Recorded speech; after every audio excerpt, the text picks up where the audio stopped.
वो ये है कि Z6 है, Z6 का मतलब हो गया Z6 is a group with respect to,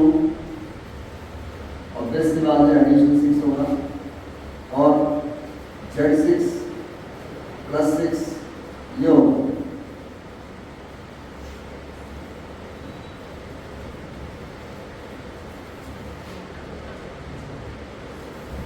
and S is equal to क्या है 0, 2 and 4, ठीक है 0, 2 and 4 with respect two plus 6। आपको साबित करना है कि ये भी पहली बार तो ग्रुप हो फिर सब ग्रुप हो।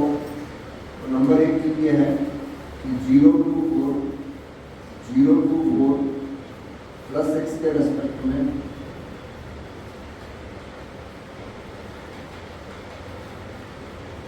कंपोजिशन बन गई। इस कंपोजिशन के बेस पर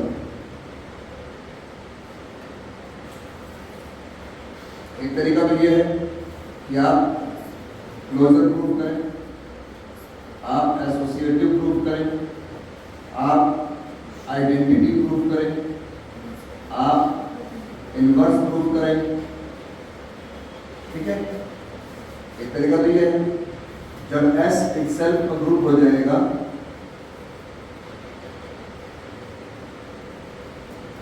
तो S अपने आप में क्या हो जाएगा सब ग्रुप ऑफ, क्योंकि उसका सबसेट है। एक तरीका तो ये है जो बहुत लंबी सोच का नतीजा है और एक तरीका मैंने सिखाया था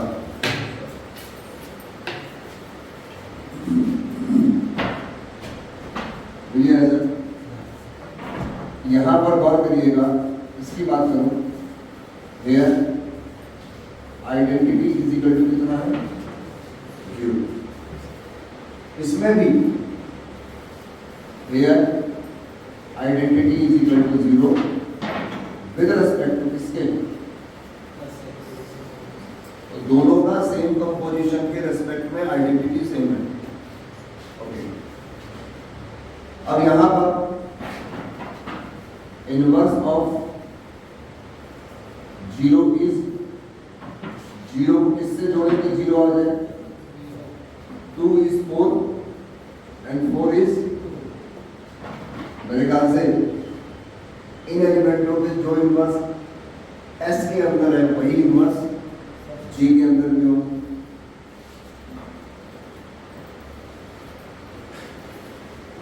दोनों के अंदर जो S के एलिमेंट हैं वो उस कंपोजिशन के रेस्पेक्ट में सेम इनवर्स की प्रॉपर्टी को होल्ड करते हैं। नंबर 1 बात तो ये लिखनी थी हम, अब पहले ये लिखना था कि दोनों का आइडेंटिटी सेम है, ये फिर था ऑर्डर, हर एलिमेंट का ऑर्डर क्या होगा, तो जो S के अंदर होना चाहिए वही ऑर्डर G के अंदर भी होना चाहिए। तो सिंपल सी बात है, here order of 0 is equal to तो होगा 1, कि आइडेंटिटी का ऑर्डर ऑलवेज 1 होता है। बात रही 2 की, तो 2 का ऑर्डर कितना होगा, 2 का ऑर्डर होगा सर 2 को कितनी बार जोड़े, तो 2 का ऑर्डर 3 होगा और रहा 4, इसका भी 3 ही होगा, ठीक है ना। Order of element of S are same as in Z6 with respect to +6 understood. तो तीनों बातों को होल्ड कर रहा है, इसीलिए S जो होगा वो क्या होगा सब। तो आपके टीचर ने ये एक सवाल दिया है आपके असाइनमेंट में। बाकी सवाल तो नॉर्मल सब ग्रुप अभी कराया नहीं, आप लोगों को कराएंगे तो अपने आप ही हो जाएगा। नोट्स अगर देखे हो आपने तो वो सारे हैं उसमें। तो ये एक ऐसा सवाल था जिसको कि उसने कहीं से ढूंढ के, और आपको आता है, मैंने यही कहा हमेशा, सवाल हमेशा ये नहीं कि इम्पोर्टेंट यही आएगा, जो टॉपिक कर रहे हो उसके जैसा कुछ करना आपको आना चाहिए, तब तो हुनर है।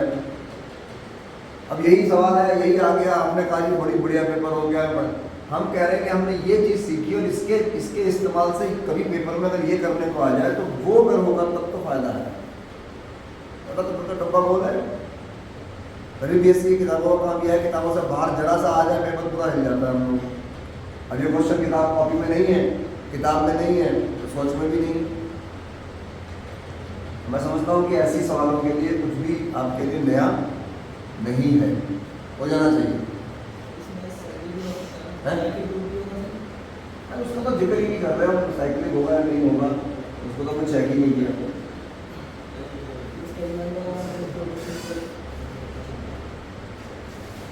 ऑर्डर निकालने पड़ेंगे ना बाकियों के। अभी साइकिल फिलहाल तो दिख रहा, अभी तो फिलहाल नहीं दिख रहा, लेकिन 1 और 3 इसके जनरेटर है। 1 का ऑर्डर भी 6 आएगा और 3 का ऑर्डर भी 6 आएगा। नहीं आएगा, 3 का ऑर्डर 2 आएगा, सॉरी 3 का ऑर्डर 2 आएगा, 5 का ऑर्डर आएगा 6, 5 का ऑर्डर आएगा 6। अगर आपने बात करें कि साइकिल होगा या नहीं, यहाँ पर गौर करें, ऑर्डर ऑफ 1 ऑर्डर ऑफ 5 जो है वो 6 होगा, जो कि ऑर्डर ऑफ Z6 के बराबर है। इसका मतलब Z6 इज अ साइकिल, लेकिन ग्रुप पहले से होना चाहिए और ग्रुप वो पहले से है। ठीक है, कुछ हाँ, बस रेसिड्यू क्लास मॉडल का क्या होता है, बेसिकली या तो बार लगा दो या ब्रैकेट लगा दो, बस चीज वही होती है लगभग, लेकिन मतलब बहुत ज़्यादा है। रेसिड्यू क्लास का मतलब होता है एक सेट, एलिमेंट नहीं होता। रेसिड्यू क्लास में क्या होता है कि वो एलिमेंट होते हैं जिनका कि ए के साथ रिलेशन हो, और रिलेशन भी कैसा होता है, कॉन्ग्रुएंट। ये मतलब x minus 8 divisible by m, ये होता है रेसिड्यू क्लास। अब वो डिपेंड करता है कि रेसिड्यू क्लास में m क्या दे रखता है। जैसे +5 है या हमारी मॉड्यूलो 5 है कहीं पर, तो मॉड्यूलो 5 के लिए अगर हम बात करें तो भाई जैसे 1 है, तो 1 के अंदर कौन कौन आ सकता है, तो ये सोचने वाली बात है। 1 के अंदर 1 भी आएगा, 5 भी आएगा, नहीं 6 भी आएगा, 11 भी आएगा, 16 भी आएगा, ये आएगा। प्लस माइनस भी आ सकते हैं, तो कैसा नेगेटिव भी है मेरे पास, तो -4 भी आएगा, -9 भी आएगा, -4 5 है ना, 14 भी आएगा। इस तरह से ये 1 के एलिमेंट होंगे। 2 के भी ऐसे, मतलब क्या है इनका 6 क्लोराइन कर रहा है ऐसे, क्योंकि 6 का रिलेशन आप नोटिस करना, हम बात कर रहे हैं 1 से, तो 6 congruent 1 mod 5, 6 minus 1 divisible by 5। इसलिए वैसे देखा जाए तो खाली डंडी लगा दो उसके ऊपर, देख लो सेम टू सेम मॉड्यूलो की तरह, कोई अंदर खास है नहीं। ना कुछ नहीं, उस जी लिखो। हाँ, कोई सेट के लिए कोई स्पेशल नहीं लिखना उसके लिए, 0 बार 1 बार 2 बार ऐसे लिखो, ठीक है ना। और कोई चीज बस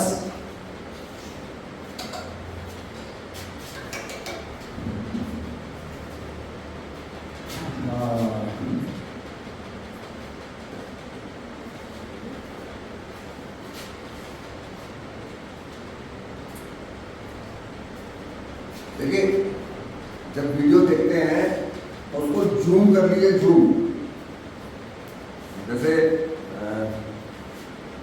अगर होता हमारे पास स्मार्ट बोर्ड या हमारे पास इस तरह का कैमरा विजन होता कि हम उसे पूरा कैप्चर करें और वो बिल्कुल सामने से आए, वो सब चीज़ें नहीं है। जब आप वीडियो देखते हैं तो इसे ओरिजिनल की जगह बहुत जूम कर सकते हैं, तो जूम हो जाता है, तो वो देखिएगा। ओके, बता दो इसको। अब आ जाइए सर नए टॉपिक पर, जिसका नाम है क्या,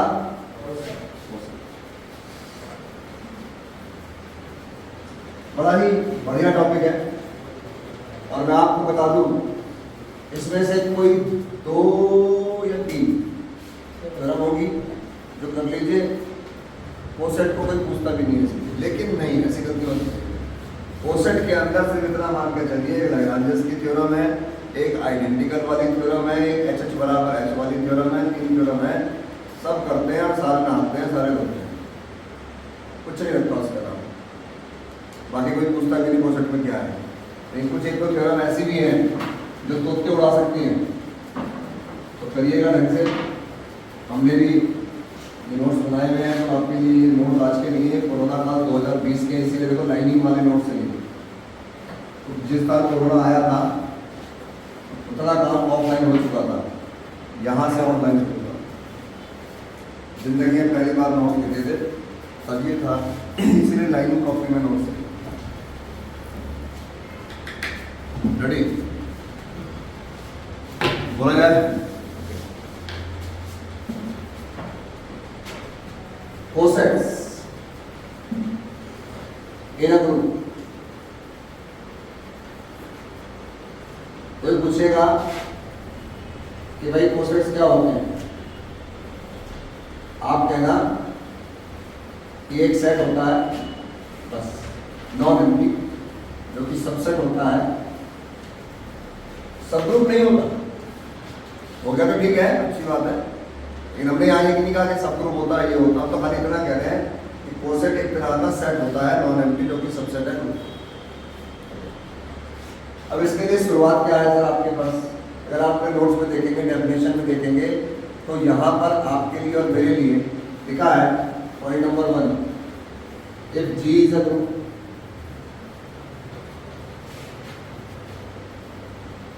एंड H इज अ क्या सब ग्रुप ऑफ G। इतनी बात तो कंफर्म है सर। अब सब ग्रुप है तो सबसेट तो होगा ही, ठीक है। अब गौर करिएगा, HA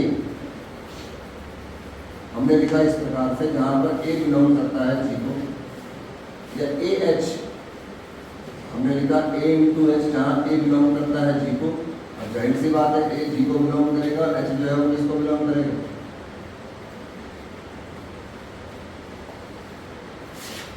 भाई H का मेंबर भी होगा, G का मेंबर भी होगा।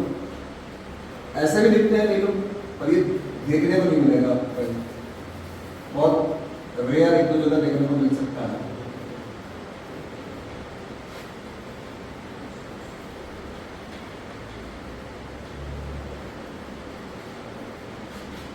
इन्हें दोनों को बोलते हैं राइट कोसेट्स, और इन्हें बोलते हैं क्या, left cosets, generated by A,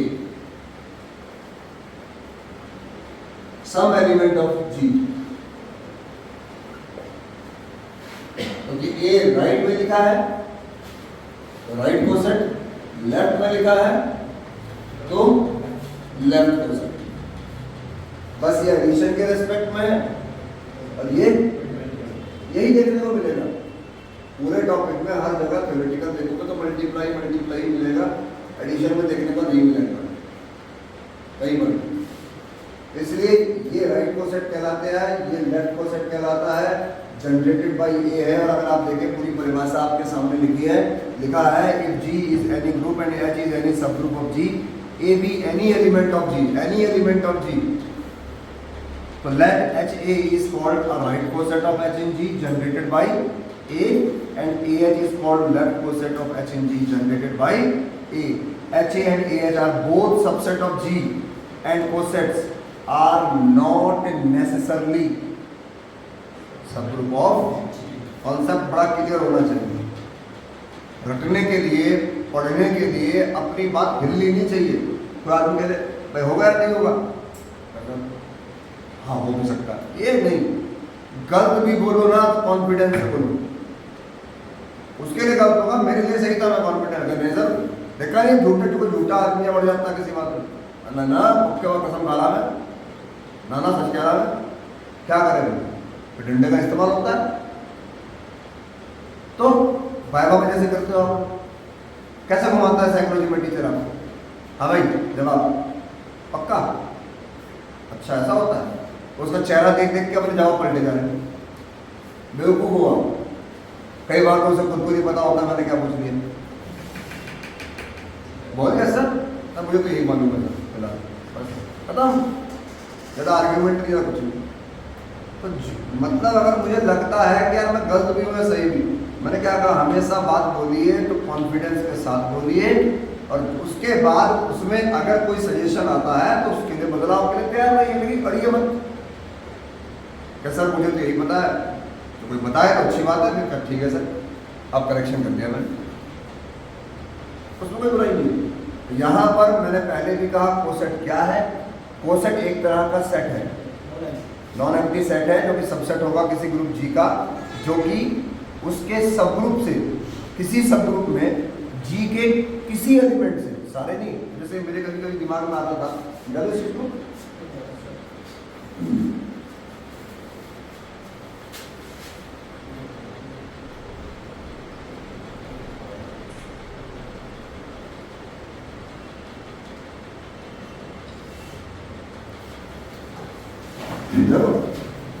जब मैंने पढ़ा होगा तब तो खैर मैंने जैसे तैसे पढ़ ही लिया होगा, जब पढ़ाने बैठे ना तो पहले सबसे पहले खुद से प्रश्न करने लग जाते हैं, यार अगर मैं यहाँ होता तो मैं तो नहीं सोचता, पर मैं किताब में लिखा हुआ बच्चों को कह रहा हूँ, समझा रहा हूँ, बच्चे रख दिए। मैं छोटा सा एक चीज़ दिखाता हूँ, लैग्रांज में एक जगह आएगा कि ऑर्डर ऑफ जी बराबर है n, इसका मतलब क्या है सर कि जी के अंदर n एलिमेंट है, यही तो मतलब है,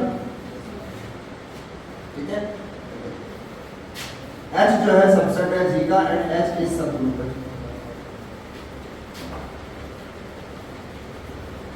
जी फाइनाइट ग्रुप है, ध्यान देना। तो हमने कहा number of cosets of H in G are finite, और नोट्स में लिखा हुआ है से A, और हमने लिखा HA1 HA2 से लेकर HAK are cosets of H in G, और बस हो गया, समझ लिया, कोई दिक्कत तो महसूस नहीं। तो मेरे मन में प्रश्न ये आता था, जब आएगा या आपको आना चाहिए कि यार जी के अंदर कितने एलिमेंट हैं, कोसेट भी एनी बनने चाहिए, मैं A1 से भी करूंगा, A2 से भी करूंगा, सिंबल कुछ भी कहे मैं AN से भी करूंगा, मैं सारे करके दे दूंगा। तो भाई साहब ऊपर एलिमेंट है n और कोसेट की संख्या वो n की जगह क्या बता रहा, सबने शहर लगाया, लैग्रांज क्लास में किए, मोस्ट इंपोर्टेंट पेपर में आएगी, नाम वाली थ्योरम है, टीचर ने पहले कह दिया, ब्रह्मा और चेले बैठे चित्रगुप्त बहुत सारे, आएगी, शुरू हो गए, अभी से फर्रे बनने चालू हो गए, पर रटने वाले को यही नहीं पता कि रटना, यही मैं कह रहा हूँ, हम लोग जो लोग सिस्टम की बुराई करते हैं, एजुकेशन की बुराई करते हैं, चीजों हम कितने पढ़ाता ही नहीं कोई, जिस दिन पढ़ाने बैठ जाए कोई आप लोगों को पढ़ भी नहीं पाएंगे, बड़ा पेशेंस चाहिए पढ़ने के लिए, हाँ हर चीज का शौक अच्छा है, पढ़ाई एक ऐसी चीज है 100 में से एक आदमी ऐसा होगा जो दिल से पढ़ता होगा, 99 जो है मजबूरी से पढ़ाते हैं और मजबूरी से पढ़ते हैं, मजबूरी है ना, आज का वक्त मिल जाए कि पढ़ाई करने की जरूरत नहीं है, सब कुछ सही है, आपको ये पढ़ा कहाँ फेंकना बताओ मैंने, या नहीं है, पर मजबूरी में किया हुआ काम सक्सेसफुल बहुत कम होता है, वही ना, पर यहाँ से और यहाँ का कनेक्शन बहुत जरूरी है। तो फिलहाल ये मन में आया कि ये के दे रहा है, ऐसा हो सकता है क्या, किया तो बताओ, मैं एग्जांपल दे रहा हूँ, G1 -1 I -I, कितने एलिमेंट हैं इसमें, 4, एक इसका सबग्रुप ले लेते हैं, कितने एलिमेंट हैं इसमें, 2, चलो H इंटू 1 करो, H इंटू -1 करो, H इंटू I करो, और H इंटू 4 क्वेश्चन हो गए, जैसा 4 एलिमेंट है 4 ही बनेंगे, पहले करना बंद हो आप, क्योंकि कभी विजुअलाइज तो किसी ने करा ही नहीं, सबने लिखा समझाया और हो गया। थ्योरी का क्लास में जो सिस्टम है, जैसे क्लास में चिन्ह में रिंग चल रहा है, तो क्या कॉन्सेप्ट बच्चे का, पढ़ने वाले का माइंड पहले ही है, मुझे नोट्स बनाने हैं, मैडम ने बना दिए, फिर कहीं से मॉडल लेना है, किसी टीचर से पढ़ के उससे नोट्स बनाएंगे, इकट्ठा करेंगे, और पेपर के टाइम 5 दिन की छुट्टी अगर होगी तो बहुत बढ़िया तैयारी होगी और पढ़ के नंबर मिलेगा। टीचर भी भाई साहब कुछ जैसी बकवास नहीं करता, वो सीधा पढ़ाने में फोकस करता है, एक एक दिन में एक एक टॉपिक खत्म कर रहा है, मजा आ रहा है, तो अल्टीमेट। अब ये चीज लिखी, सोची, चलो ऐसे 1 करते हैं, 1 को 1 से मल्टीप्लाई करो, -1 को 1 से मल्टीप्लाई करो, क्या आएगा, 1 और -1 ही तो आएगा,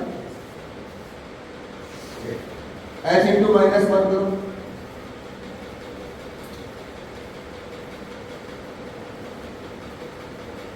यही तो आएगा, h इंटू आई करो,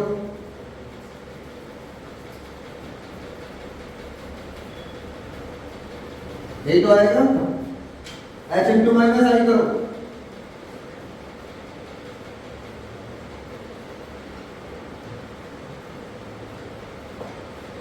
तो 4 आए 2 आए, 2 आए सर, एलिमेंट मैंने सारे लिए, इसलिए लैग्रांजेस एक और चीज भी है छुपा रहते हैं लैग्रांजेस में, पता क्या है कि जितना ग्रुप का ऑर्डर है और जितना एच का ऑर्डर है, एच का ऑर्डर ग्रुप के ऑर्डर को डिवाइड करेगा, कन्फर्म है ना। और ध्यान रखिएगा जो डिवीजन नंबर होगा ना वो नंबर ऑफ कोसेट होगा, तो यहाँ पर 4 में से 2 ही कोसेट है, ध्यान रखिएगा। ग्रुप के ऑर्डर को सब ग्रुप का ऑर्डर डिवाइड करता है, और डिवाइड करने में संख्या आती है वो कोसेट की संख्या के बराबर होती है। लैग्रांजेस का इंडायरेक्ट इंडिकेशन ये है, इंडेक्स ऑफ जी कहते हैं, index of H, number of coset की संख्या को इंडेक्स ऑफ एच कहते हैं, सूचक। तो ये आपके सामने सबूत है कि मेरे पास एलिमेंट n है, लेकिन थ्योरी के अंदर जब हम रट रहे होंगे तो मैंने लिखा होगा कि फाइनाइट है तो कोसेट की संख्या भी फाइनाइट होगी और k होगी, तो कोई कहता है कि फाइनाइट है तो n ही क्यों नहीं हो सकती, उसका सबूत मैंने आपको यहाँ पर दे दिया। ये दोनों सेम है और ये दोनों सेम है, मतलब कुल मिला के सिर्फ कितने कोसेट बने आपके लिए, कंफर्म बात है? हाँ जाहिर सी बात है, बराबर भी हो सकता है, लेकिन बराबर क्यों नहीं, मतलब बराबर हम मानी थ्योरी भी के क्या है हमें पता नहीं। लेस देन इक्वल टू हमारा सबसे सटीक वर्ड है ना, हम लेस देन बोलेंगे ना इक्वल बोलेंगे, ज्यादा कभी नहीं हो सकता, लेकिन बस चलिए।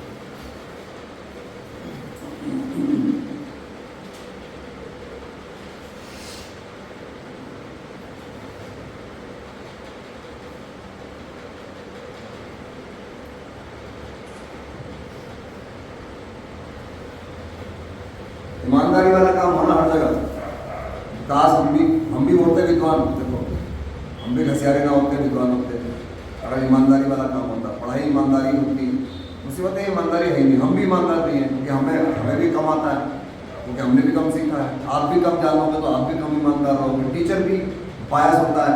अगर ऐसा सिस्टम बन जाए कि टीचर ऐसा हो जो आपको सब देखे लेकिन उसे किसी का चेहरा याद ना है, बस वो पढ़ाए और सिर्फ ऐसा पढ़ाए कि वो किसी का पक्षपात ना करे, नंबर का कोई गेम ना हो, हाँ उसको एक ऑब्जर्वर ऊपर से देखा जाए, जो आएगा जो पढ़ेगा जो रिजल्ट मतलब अपने आप में वर्क करेगा उसको हम पास करेंगे, पेपर ऊपर सिस्टम खत्म कर दें, तो एक ग्रूमिंग जिसे कहते हैं एक अच्छे लोग निकलेंगे। अब क्या है, भीड़ चाल है, अब अभी गवर्नमेंट पेपर करा रही है बीएससी का कि एंट्रेंस के लिए सारे देंगे, और एंट्रेंस के बेस पर अच्छे कॉलेज तो वही जाएंगे जो अच्छे बच्चे होंगे, कुछ तो ऐसे होंगे नहीं भी देंगे तो भी एडमिशन हो जाएगा। आज तुझको बुलाए मेरा देश, बैठा हमारा देश गुरुकुल है, चिन्मय संजय, यहाँ तो बाहर का बच्चा नहीं पढ़ने आएगा, और पढ़ने आएगा तो कोई लोकल बच्चा नहीं मिलेगा। चिन्मय की 80% आबादी अब शहर के अंदर से नहीं है, क्यों? क्योंकि 12th के बाद हर एक का सपना है कि घर से बाहर जाऊँ, पढ़ाई करने नहीं, बस जाऊँ वहाँ घूमूंगा, दोस्त मिलेंगे, हॉस्टल में रहूँगा, ये करूँगा वो करूँगा, BBA BCA करना शुरू कर देता है, पता नहीं क्यों कर रहा होगा, प्रोफेशनल BSc नहीं करते, अरे BSc में क्या रखता, कुछ भी नहीं है BSc, माँ बाप भी कह रहे थे BSc तो रोटी भी नहीं खा सकता, BCA से भाई साहब सीधा बिल गेट्स के बगल में बैठेगा, है ना। और बीबीए कर लिया अगर उसने तो अडानी तो अब गया नीचे, तो वॉरेन बफेट के बगल में जाके बैठेगा कि बफेट साहब अब बस का बताओ सर, मैं बीबीए करके आ गया, what to do and how to do, बस बताओ, भी कर देता हूँ मैं। सर ये सोच ही गलत है। हम लोग पढ़ाई करते हैं पैसा कमाने के लिए, जिस दिन हम पढ़ाई के लिए करेंगे पैसा अपने आप कमाया जाएगा, या नहीं होगा। आप लोगों की गलती भी नहीं है सर, रोटी खानी है। अब हर आदमी की किस्मत मोदी और राहुल गांधी तो है नहीं कि जो बैठे बैठाए। अब मोदी जी कहते हैं बड़ी मेहनत करी, करी होगी भाई, लेकिन इस वक्त तो ऐसा लग रहा सब कुछ मौजारी होगी। और राहुल भाई भी कहते हैं कि हमारे बड़ा बलिदान दिया, लेकिन काश क्या मतलब, तो हमारे घर में भी ऐसा कोई दो चार, तो मैं भी ऐसा नहीं। आज मैं बोल रहा हूँ तो सुन रही होती उसे, मैं क्या नेता है नीतीश सेमवाल, क्यों? क्योंकि मेरे घर का भाई साहब बैठा भी ऐसा है, और आज मैं बोल रहा हूँ और नहीं, क्योंकि नाम बड़ी चीज है सर, सुनते हैं लोग, जबरदस्ती का सुनते हैं। चलिए अब आते हैं सर यहाँ पर कि since H is a subgroup of G and e belong to, तो इसके बाद जो लाइन लिखी है मैंने, बेटा तो इसको इसलिए सर मेहनत से नाम कमाना हर किसी के बस की बात नहीं है, परिवार से नाम कमाना किस्मत की बात है, उसमें कोई मेहनत की बात है नहीं, तो नहीं। अब सोचिए अंबानी के 3 बेटे हैं, उसमें तीसरा जो आईपीएल में बैठा रहता है वो कहते हैं वो क्या है, वो टेडी बियर कैसा, वो टेडी बियर का हो अंबानी का बेटा। सोचो ऐसा करना क्या, बैठना होता है ताली पीटनी है मैच में जाके, तो वाला मैच में घर में टीवी में ताली पीट लेती ना मैच, ऐसा है आपके पास टैलेंट भी होगा बच्चे में, आपका भी है, उस पर क्या किस्मत, तो वहां टपका हम यहाँ टपके। अब आते हैं सर इस जगह पर, if H is a subgroup of group G, सही है number 1, then H itself are right as well as left quotient, मतलब ये इमरजेंसी में कहीं इस्तेमाल हो सकता है कि अगर कोई कहे कि H को राइट कोसेंट इस्तेमाल करना है तो H को हम राइट भी मान सकते हैं और लेफ्ट भी, क्योंकि H को हम H into E लिख सकते हैं और H को हम E into H भी लिख सकते हैं, आएगा H के बराबर। क्यों? क्योंकि आइडेंटिटी से किसी को मल्टीप्लाई करो वही है, तो H के एलिमेंटों को E से मल्टीप्लाई करने पर आएंगे तो H के एलिमेंट E, और यहाँ पर E क्या है, E इज द, तो मतलब कभी अगर सब ग्रुप को आपको कोसेंट दिखाना पड़ जाए, दिखाना पड़ेगा नॉर्मल सब ग्रुप में एक जगह, तो मैं H को H E या E H लिख सकता हूँ, तो H is a right as well as left coset, इसका भी इस्तेमाल कभी ना कभी देखने को मिलेगा। कंफर्म है? आगे लिखा है सर एडिशन। अब प्रथम थ्योरम आ गई सर, गजब, दो बता दो